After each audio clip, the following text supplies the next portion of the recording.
We begin tonight with an eye-opening report highlighting gun dealing practices by some law enforcement agencies here in California. Good evening and thank you for joining us. I'm Carlo Cicchetto. And I'm Marcella Lee. We have all heard of police departments doing gun buybacks to get guns off the streets.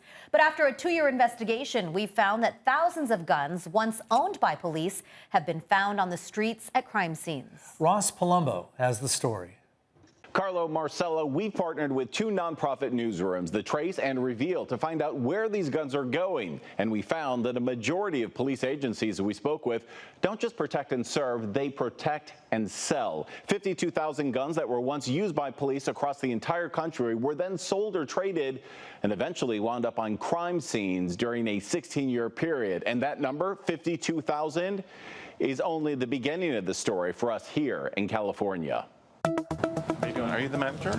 No. Are you the manager? A gun dealer. Guns that left turn were used in crimes, though. Are you Not taking our questions. Yeah. Okay.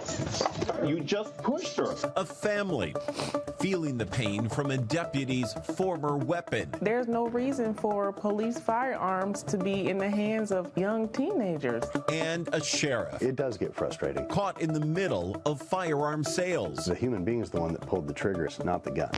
that may be perfectly legal, It has nothing to do with law enforcement selling their guns. but may also lead to lethal results. It's a sad, sad state of affairs. You never thought this would be the last thing that you would see. The Brown family last saw their son here, half a country away in Indianapolis. His girlfriend called me screaming. 19-year-old Cameron was shot to death. She's like, Cameron, he won't get up, he won't get up. His mother identifying the body from a lifeless photo. And he finally showed me a camera picture, and it was him. Now, nearly 3 years later, all she has left This is the best picture. are the pictures and the questions over how a gun recovered at the scene of his murder made its way here. All the way from Modesto, California, from the Stanislaus County Sheriff's Department. I don't know how. I don't know. They're supposed to be protecting. They're supposed to be making sure that we are protected and serving us, but now their firearms, how did they get on the streets? What would you say to his mom? So I would say, I'm very sorry for your loss, but my organization had nothing to do with it. But Sheriff Jeff Dirkse's organization does deal in weapons. You sell your guns back.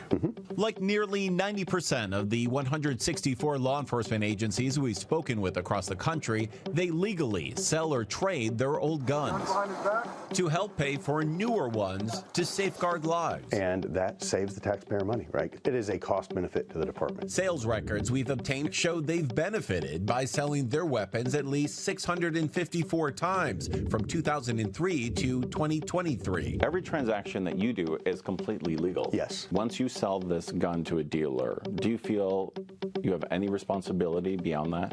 I don't, because that dealer also does a legal sale. Pistol, shotgun, rifle, they all go to one dealer over in San Jose. I don't actually know why we use that dealer, but we do.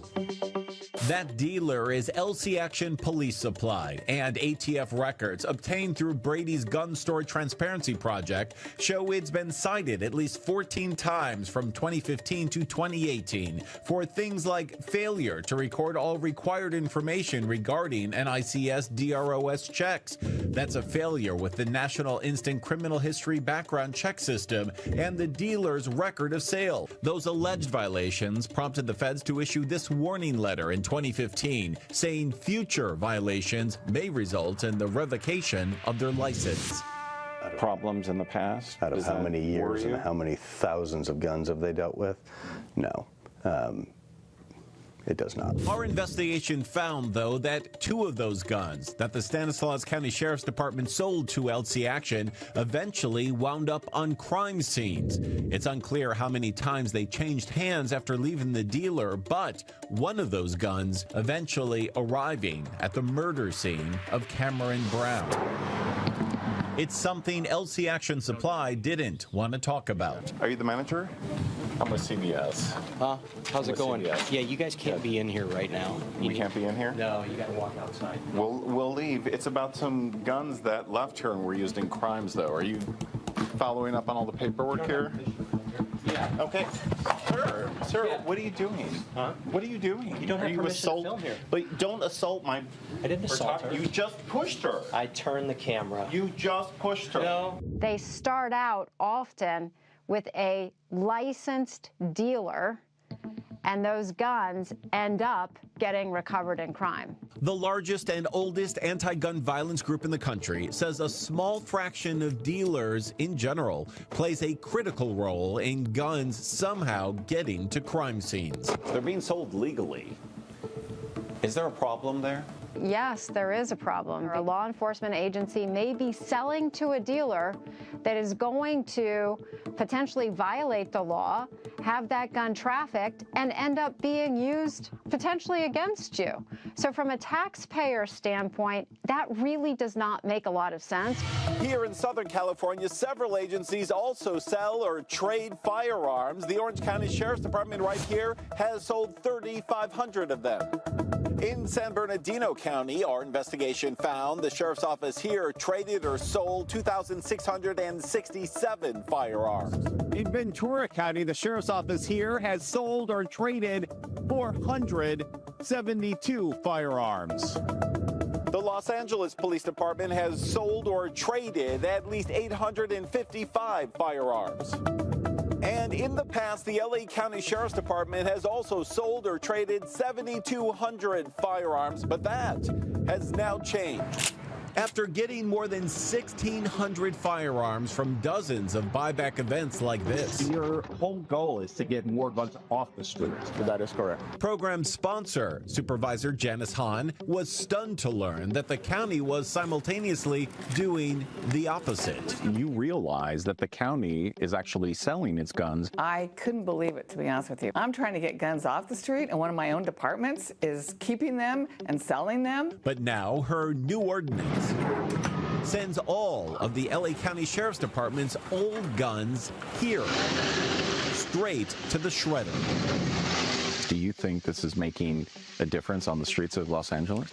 I do. To get that gun responsibly destroyed and melted down, to me, is as good as it gets.